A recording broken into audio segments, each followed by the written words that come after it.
नमस्कार, मी प्राची साळुंखे बुलेटिनमध्ये आपलं स्वागत करते आणि बुलेटिनच्या सुरुवातीलाच एक मोठी राजकीय बातमी समोर येते। मुख्यमंत्री आणि राज्यपाल यांची भेट आता रद्द झाली आहे। आमदार नियुक्ती प्रकरणी ही भेट होणार होती, मात्र ही भेट आता रद्द झाली आहे। महाविकास आघाडी नेते राज्यपालांची भेट घेणार होते।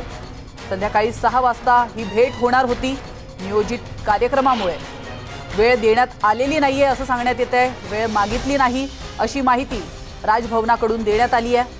तर 6 वाजताची वेळ देण्यात आली होती अशी माहिती महाविकास आघाडीकडून देण्यात आली आहे। वेळ दिली होती का, वेळ मागितली होती का, यावरून आता संभ्रम निर्माण झाला आहे। या क्षणाची महत्त्वाची बातमी आपण पाहतोय। गेल्या अनेक दिवसांपासून 12 आमदारांचा जो पेच आहे तो सुटलेला नाहीये आणि या संदर्भातच ही महत्त्वाची भेट होती, मात्र ती आता रद्द झाली आहे। आमदार नियुक्ती प्रकरणी ही भेट होणार होती। महाविकास आघाडी नेते राज्यपालांची भेट घेणार होते। संध्याकाळी 6 वाजता ही भेट होणार असल्याचं कळलं होतं।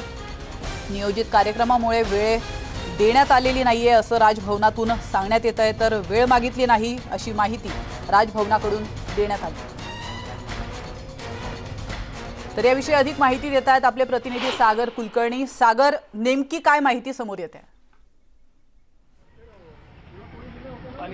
राजभवन आणि महाविकास आघाडीतील मंत्री यांच्यातला वाद परत एकदा दिसून येतोय। याचं प्रमुख कारण आहे की सकाळपासून महाविकास आघाडीतल्या नेत्यांच्या वतीने सांगण्यात येत होतं की सायंकाळी आज मुख्यमंत्री, उपमुख्यमंत्री आणि काँग्रेसचे नेते बाळासाहेब थोरात हे राज्यपालांची भेट घेणार आहेत। अर्थात या संदर्भात राजभवनला विचारलं असता राज्यपालांच्या कार्यालयाकडनं स्पष्ट सांगण्यात येत होतं की कोणत्याही प्रकारची भेटीची वेळ राज्याचे मुख्यमंत्री, उपमुख्यमंत्री किंवा इतर कुठल्याही महाविकास आघाडीमधील मंत्र्यांनी मागितलेली नाही आहे। राज्यपालांचा नियोजित जो कार्यक्रम आहे तो सायंकाळी 2 पुस्तक प्रकाशन आहे। त्या पुस्तक प्रकाशनाला विरोधी पक्षनेते देवेंद्र फडणवीस देखील उपस्थित राहणार आहेत आणि त्यानंतर राज्यपालांचे काही व्यक्तिगत गाठीभेटी असल्याचं सांगण्यात आलं होतं। वास्तविकतेत सायंकाळी साधारणतः कॅबिनेट बैठक सुरू असतानाच महाविकास आघाडीच्या वतीने काही महत्त्वाच्या मंत्र्यांनी माहिती देण्यात आली की आज सायंकाळी 6 ते 6:30च्या आसपासची वेळ राजभवनच्या वतीने देण्यात आलेली आहे। तुर्तास तरी मात्र याबाबत कोणताही खुलासा झाला नाही। राजभवनची जर दृश्य पाहिली तर इथे देखील सुरक्षा रक्षकांना विचारण्यात आलेलं आहे कोणीही व्हीआयपी मुवमेंट महाविकास आघाडीच्या नेत्यांची, मंत्र्यांची आहे का, तर त्यांनी स्पष्ट सांगण्यात आलेलं आहे की अशी कोणतीही भेट तुर्तास तरी नाही आहे। राजभवनच्या वतीने स्पष्ट केलेलं आहे सायंकाळी 4 ते 5 वाजेपर्यंत कोणत्याही महाविकास आघाडीच्या वतीने वेळ मागण्यात आली नाही। दुसरीकडे महाविकास आघाडीतल्या मंत्र्यांचा मात्र दावा आहे की राजभवनकडनं आम्हाला सायंकाळची वेळ देण्यात आली होती आणि आता राजभवनकडनं स्पष्ट करण्यात आलेलं आहे की राज्यपालांचं पूर्वनियोजित मीटिंग्स आणि त्यांच्या काही कार्यक्रम आहेत त्यामुळे भेट घेता येणार नाही। नेमक्या याच मुद्द्यावरनं परत एकदा महाविकास आघाडीतले मंत्री आणि राजभवन हा वाद परत पेटलेला आहे। आपणास माहित आहे की 12 राज्यपाल नियुक्त जागेचा मुद्दा हा राज्यातला महाविकास आघाडी सरकार आणि राज्यपाल यांच्यातला संघर्ष विकोपाला गेलेला, राज्यपालांच्या निर्णय घेत नाहीत यावरून काहींनी कोर्टात देखील धाव घेतली होती। अर्थात तिथे त्यानंतर पुण्यात राजभवन येथे देखील राज्यपालांना काँग्रेसचे आमदार शरद रणपिसे यांनी उघड पद्धतीने 12 आमदार राज्यपाल नियुक्त आहेत त्याचे आपण निर्णय कधी घेणार अशा स्वरूपाचं भाष्य केलं होतं। त्यावेळेस स्वतः राज्यपालांनी तुम्ही आग्रह धरताय पण राज्याचे उपमुख्यमंत्री, तुमचे नेते जे आहेत ते काही याच्यावर बोलत नाही आहेत असा उपरोधक टोला देखील मारला होता। या सगळ्या गोष्टीनंतरनं परत स्वतः अजित पवार यांनी पुण्यात स्पष्ट केलं होतं की आम्ही राज्यपालांची भेट घेणार आहे, 12 आमदारांच्या बाबतीतली भूमिका आग्रही स्वरूपात मांडणार आहे। परत या संदर्भातच वेगवेगळ्या घडामोडी घडतील असं म्हटलं जात होतं। आज मात्र वेळ दिली की नाही यावरनं परत एकदा राजभवन विरुद्ध महाविकास आघाडीतील मंत्री असा वाद दिसून येतोय। नक्की सागर, तुम्ही आमच्यासोबत असेच राहा, याविषयीची अधिक माहिती तुमच्याकडून आपल्याला घ्यायची आहे। मात्र आता या क्षणाला मुख्यमंत्री आणि राज्यपालांच्या भेटी संदर्भात आरोग्यमंत्री राजेश टोपे नेमकं काय म्हणालेत आपण पाहूयात। मला वाटतं की राज्यपालांना भेटायला एक संस्थात्मक एक तो इन्स्टिट्यूशन आहे राज्यपाल जी म्हणजे, तर कदाचित काही त्यांचा चर्चा झालेली असेल आणि म्हणूनच त्यांनी त्या ठिकाणी ते जात आहेत। कदाचित राज्यपालांची अपॉइंटमेंटही घेतली असेल, राज्यपालांनी त्यांना बोलवलेले असेल, या दृष्टिकोनातून ते जात आहेत आणि राज्याच्या अनेक गोष्टी असतात की ज्याच्यावर त्यांची चर्चा होऊ शकते। तर याविषयी अधिक माहिती घेण्यासाठी आपण पुन्हा एकदा आपले प्रतिनिधी सागर कुलकर्णी यांच्याकडे जाणार आहोत। सागर, आपण पाहतोय की राजभवनातून सांगण्यात येत आहे की मुख्यमंत्र्यांनी वेळ मागितलेली नाहीये, मात्र मुख्यमंत्र्यांकडून सांगण्यात येत आहे की राज्यपालांनी वेळ दिली होती मात्र भेट घेतलेली नाहीये। यामध्ये किती तथ्य आहे, नेमकं खरं काय? वास्तविकतेत राज्यातले मुख्यमंत्री कार्यालय असेल किंवा महाविकास आघाडीतले जे प्रमुख नेते म्हणजे मुख्यमंत्री कार्यालय, उपमुख्यमंत्री कार्यालय आणि बाळासाहेब थोरात जे काँग्रेसचे नेते आहेत, त्यांच्या कार्यालयाकडनं थेट अधिकृतरित्या स्पष्ट पहिल्यापासून सांगितलं जात नव्हतं की वेळ किती वाजताची दिलेली आहे। मात्र आज वेळ मिळू, आज भेटू घेण्याची शक्यता आहे असं वारंवार सांगितलं जातं। अर्थात राज्यभवनकडे पूर्वनियोजित दौरा असतो, त्यांना आज कुणाच्या गाठीभेटी आहेत या ठरलेल्या असतात आणि अचानक एखाद्या राज्याचे मुख्यमंत्र्यांसारखे वरिष्ठ पद असणारे व्यक्ती राज्यपालांची भेट नक्कीच घेऊ शकतं, पण त्याची पूर्वकल्पना दिली जाते। ज्या सकाळपासून ज्या पद्धतीने चर्चा सुरू होती की आज सायंकाळी भेट घेतली जाईल, पण साधारणतः 4 वाजेपर्यंत राजभवनला कोणतीही याची कल्पना देण्यात आलेली नव्हती किंवा त्यांच्याकडे मुख्यमंत्री कार्यालय, उपमुख्यमंत्री कार्यालय किंवा इतर कोणत्याही महाविकास आघाडीच्या मंत्र्याच्या कार्यालयाकडनं वेळ मागण्यात आल्याचं नाही, मागितलेली नाही असा दावा आता राजभवनकडनं करण्यात आलेला आहे। यावरनं स्पष्ट होतं की नेमकं ही बातमी प्लांट करण्याचा हेतू महाविकास आघाडीतील मंत्र्यांचा काय होता, भेट घेणार असं सकाळपासून जे सांगितलं जात होतं, मग अधिकृत दौरा राज्यपालांकडे का दाखवला गेलेला नाहीये की आणि राजभवनकडनं ज्या पद्धतीने स्पष्ट सांगितलं जातंय की 5:30 वाजेपर्यंत राज्यपालांचे पुस्तक प्रकाशनाची कार्यक्रम होते। नक्कीच आता यानंतर काय होतंय, राज्यपाल मुख्यमंत्र्यांना वेळ देतायत का आणि मुख्यमंत्री त्यांना भेटायला जातायत का आणि जातायत तर ते कधी जातायत हे पाहणं देखील तेवढंच महत्त्वाचं असणार आहे। धन्यवाद तुम्ही दिलेल्या महत्त्वपूर्ण माहितीबद्दल। तर आता वळतोय पुढच्या बातमीकडे। टोमॅटोला कवडीमोल भाव आल्याने शेतकऱ्यांचं मोठं नुकसान झालंय। शेतातून बाजारात घेऊन जाण्याचा खर्च सुद्धा निघत नसल्याने शेतकऱ्यांनी अनेक ठिकाणी टोमॅटो रस्त्यावर फेकायला सुरुवात केली आहे। गंगापूर तालुक्यातील टोमॅटो उत्पादक शेतकऱ्यांनी ट्रकभर टोमॅटो रस्त्यावर फेकून आंदोलन केलंय। टोमॅटोला भाव नाही, बाजारात घेऊन जाण्याच्या वाहनाचा खर्चही निघत नाही, त्यामुळे शेतातच टोमॅटो सडतोय आणि त्यामुळे शेतात जाऊन नुकसानीचा पंचनामा झाला पाहिजे। एकरी 50,000 रुपये नुकसान भरपाई मिळाली पाहिजे अशी मागणी आता शेतकऱ्यांनी केली आहे। महत्त्वाची दुसरी बातमी आपण पाहतोय, दिवसेंदिवस शेतकऱ्यांच्या अडचणीत वाढ होताना पाहायला मिळते। टोमॅटोला कवडीमोल भाव आल्याने शेतकऱ्यांचं मोठं नुकसान झालेलं आहे। शेतातून बाजारात घेऊन जाण्याचा खर्च सुद्धा निघत नाहीये, त्यामुळे शेतकऱ्यांनी अनेक ठिकाणी टोमॅटो रस्त्यावर फेकायला सुरुवात केली। आपण या दृश्यांच्या माध्यमातून पाहू शकतो, गंगापूर तालुक्यातील ही दृश्य आहेत। टोमॅटो उत्पादक शेतकऱ्यांनी ट्रकभर टोमॅटो हा रस्त्यावर असाच फेकून दिलाय। या गोष्टीकडे शासनाचं कधी लक्ष जात आहे आणि शासन शेतकऱ्यांची अडचण कधी दूर करतंय हे पाहणं देखील महत्त्वाचं असणार आहे। टोमॅटोला भाव नाहीये, बाजारात घेऊन जाण्याच्या वाहनाचा खर्च निघत नाहीये, त्यामुळे शेतातच टोमॅटो सडत असल्याचं पाहायला मिळतंय।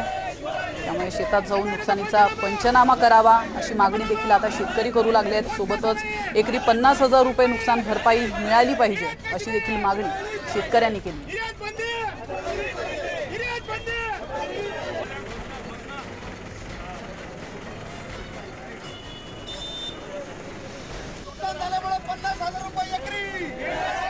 याविषयी अधिक माहिती देण्यासाठी आणि आपल्यासोबत चर्चा करण्यासाठी अजित नवलेजी आपल्यासोबत जोडले गेलेले आहेत। अजितजी, आपण पाहतोय शेतकरी हवालदिल झालाय। दिवस रात्र कष्टाने पिकवलेल्या पिकाला शेतातून बाजारात घेऊन जाणे इतका खर्च सुद्धा मिळत नाहीये, असं नेमकं का होतं? मागणी आणि पुरवठ्याचा बॅलन्स सडकल्यामुळे आज हे संकट शेतकऱ्यांवर आलेलं आहे। मुळात सरकारचा पणन विभाग, सरकारचा सहकार विभाग आणि कृषी विभाग यांनी कोणत्याही प्रकारचं नियोजन मागणी पुरवठ्याचा बॅलन्स साधण्यासाठी केलेलं नाही आणि त्याचा सरळ परिणाम म्हणून आज एक वेगळ्या प्रकारचं अपयश हे सरकारला आलंय। त्याची किंमत आज शेतकऱ्यांना भोगावी लागते। केवळ भाव पडलेत हा भाग नाही, तर टोमॅटो मोझॅक व्हायरस आणि कुकुंबर मोझॅक व्हायरसचा जो प्रचंड अटॅक मागच्या 15 वाड्यामध्ये टोमॅटोवर झाला, त्याची सुद्धा मोठी किंमत टोमॅटो उत्पादक शेतकऱ्यांना मोजावी लागलेली आहे। हवालदिल शेतकरी झालेत। अक्षरशः लाल चिखल आज आमच्या बांधांवर, शेतामध्ये आणि बाजारामध्ये पडलेला आहे। टोमॅटो उत्पादक शेतकऱ्यांबरोबरच भाजीपाल्याचे सुद्धा दर हे मोठ्या प्रमाणात कोसळलेले आहेत। उत्पादन खर्च निघणार नाही अशी अवस्था आहे। केवळ बाजारात तो शेतीमाल तोडून बाजारापर्यंत पोहोचवण्यासाठी जो खर्च येतो तो सुद्धा निघणार नाही, अशा अवस्थेमध्ये शेतकरी आहे। सरकारचं आणि विरोधकांचं दोघांचंही लक्ष त्याच्याकडे नाही. बिलकुल. ते नॉन इश्यूजवर एकमेकावर चिखलफेक करण्यात मग्न आहे आणि शेतकरी प्रचंड दया मुकलून अशा प्रकारची वेदना आज व्यक्त करतोय. लक्ष सरकारचं नाही, ही खंत आज शेतकऱ्यांच्या मनामध्ये आहे. बिलकुल. अजितजी, अतिशय महत्त्वाचा मुद्दा तुम्ही मांडलेला आहे. ना विरोधकांचं लक्ष आहे ना शासनाचं लक्ष आहे. खरं तर ही नको त्या विषयावर राजकारण पेटवणाऱ्या राजकारण्यांसाठी अतिशय लाजिरवाणी बाब आहे. त्यांना तुम्ही नेमका काय सल्ला द्याल? मला सरकारला पुन्हा एकदा विनंती करायची आहे आणि विरोधकालाही विनंती करायची आहे की नॉन इश्यूजचं राजकारण कृपा करून थांबवा. अन्नदाता शेतकरी संकटात आहे, त्यामुळे आता तातडीनं पंचनामे करा आणि ज्या शेतामध्ये अशा प्रकारचं नुकसान झालंय, ज्या शेतकऱ्याचं नुकसान झालंय, एकरी 50,000 रुपयाचं तातडीची मदत ही त्या टोमॅटो उत्पादक शेतकऱ्यांना द्या. अशा प्रकारची विनंती आणि आव्हान मला सरकारला करायचंय. केवळ राज्य सरकारलाच नव्हे तर केंद्र सरकारला सुद्धा या टोमॅटो उत्पादक शेतकऱ्यांच्या प्रश्नात लक्ष घालण्याची विनंती आपल्या माध्यमातून करायची. नक्कीच. धन्यवाद अजितजी, तुम्ही न्यूज 18 लोकमत सोबत चर्चा केली या विषयावर, त्याबद्दल. तर या संपूर्ण प्रकरणाविषयी शेतकऱ्यांचं नेमकं काय म्हणणं आहे ते देखील आपण त्यांच्या तोंडून ऐकूया.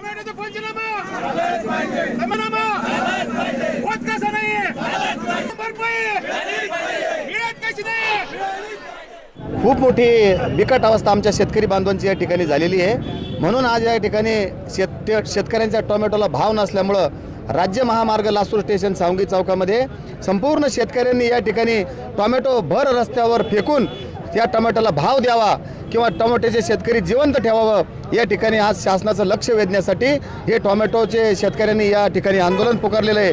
जोपर्यंत या ठिकाणी टोमॅटो उत्पादक शेतकऱ्यांना भाव मिळत नाही, त्यांच्या टोमॅटोला चांगला भाव मिळत नाही, तोपर्यंत शेतकऱ्यांच्या वतीनं हे आंदोलन या ठिकाणी असंच चालू राहणार. कृषी मंत्र्यांच्या जिल्ह्यात टोमॅटोला अवघा 1 ते 2 रुपये किलो भाव मिळत असल्याने आज माजी कृषी राज्यमंत्री सदाभाऊ खोत यांनी नाशिकच्या कृषी उत्पन्न बाजार समितीतील टोमॅटो मार्केटची पाहणी केली आहे. आणि यावेळी शेतकऱ्यांनी सदाभाऊ खोत यांच्या समोर शेतकऱ्यांनी टोमॅटो रस्त्यावर फेकून दिलेला आहे. आपण या दृश्यांच्या माध्यमातून पाहू शकतो. याबाबत सदाभाऊ खोत यांच्याशी चर्चा केली आमचे प्रतिनिधी गणेश दुडम यांनी. पाहूया. आपण या दृश्यांच्या माध्यमातून पाहू शकतो कशा प्रकारे शेतकरी अतिशय संतप्त झालेले आहेत. कृषी मंत्र्यांच्या जिल्ह्यात टोमॅटोला अवघा 1 ते 2 रुपये किलो भाव मिळतोय. आणि जर का कृषी मंत्र्यांच्या जिल्ह्यातच जर ही परिस्थिती असेल तर मग संपूर्ण महाराष्ट्राचा विचार न केलेलाच बरा किंवा कल्पना न केलेलीच बरी. सदाभाऊ खोत यांनी नाशिकच्या कृषी उत्पन्न बाजार समितीतील टोमॅटो मार्केटची पाहणी केली आहे आणि त्यावेळी त्यांच्याशी आमच्या प्रतिनिधींनी संवाद साधला. पाहू.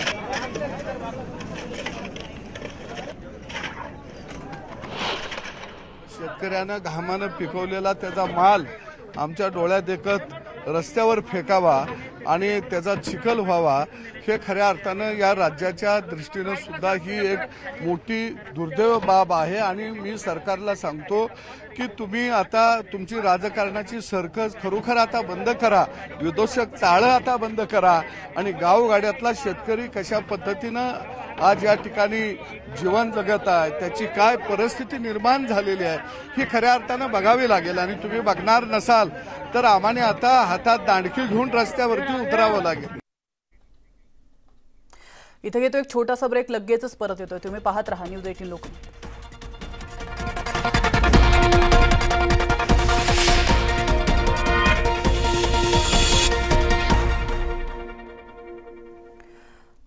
ब्रेकनंतर पुन्हा एकदा आपलं स्वागत आहे. आणि आता बातमी आहे रत्नागिरी जिल्ह्यातून. रत्नागिरी जिल्ह्यातील दापोली भूमी अभिलेख कार्यालयाने गेले 4 महिने वीज बिल न भरल्याने वीज वितरण कंपनीने कार्यालयाची वीज तोडली आहे. त्यामुळे कार्यालयातील कामकाज पूर्णपणे खोळंबलंय. लोकांना मोठ्या गैरसोयीला सामोरं देखील जावं लागतंय.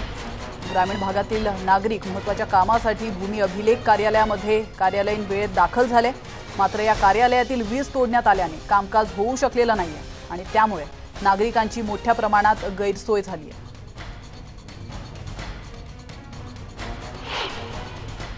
तर मी तिथे उठलो, म्हणलं काय प्रकार आहे, तर म्हणाले बिल नाही भरलं. अरे बिल ते तेवढ्यात एक गोंधळ झाल्यावर साहेब स्वतः कोकणे साहेब बाहेर आले आणि त्यांनी हात जोडून आमच्यासमोर विनंती केली त्यांना की बाबा ही तुम्ही लाईट कटिंग करू नका, मी बिल भरतोय. परंतु ते ऐकले नाहीत. आम्हाला कोणाजवळ बोलायचं काय नाही, कटिंग करून निघून गेले. तर मग आम्ही नागरिकांनी काय करायचं, इथे कॅपा मारून बसलेले आहेत.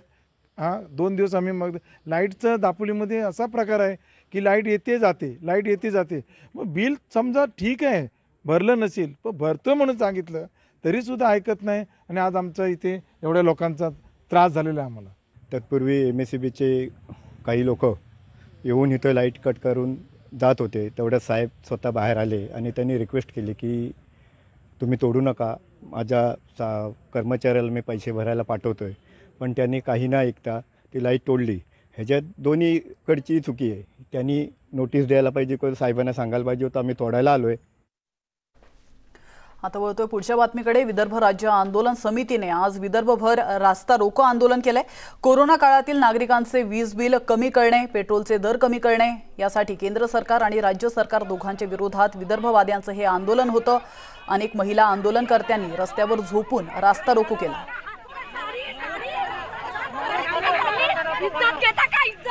इज्जत घेऊन राहिले का तुम्ही? मोदीने सांगितलं का इज्जत घ्यायला लेडीजची इज्जत घ्यावी. विदर्भाच्या जनतेच्या तोंडाला पानं पुसले आणि म्हणून ही आता आरपारची लढाई सुरू झालेली आहे. 9 ते 15 ऑगस्ट ठिय्या आंदोलन झालं तरी सरकार जागलं नाही.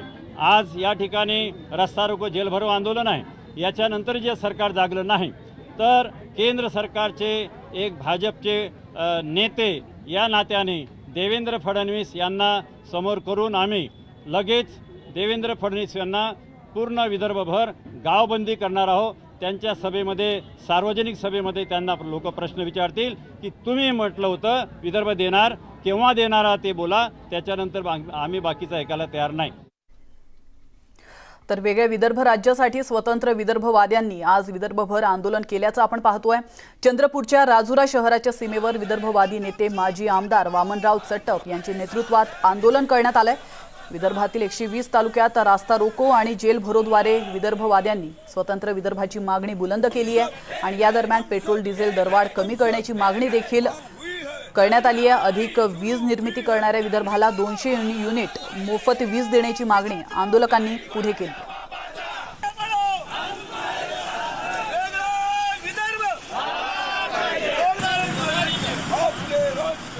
पेट्रोल डिझेल गॅसची दरवाढ कमी करण्यासाठी, शेती पंपाचं वीज बिल कायमचं संपवण्यासाठी आणि वनहक्क कायद्यात जी म्हणून गैर आदिवासीला 3 पिढ्याची अट आहे ती रद्द करण्यासाठी, या सर्व मागण्यांसाठी विदर्भ राज्य आंदोलन समितीच्या वतीने हे आंदोलन आहे.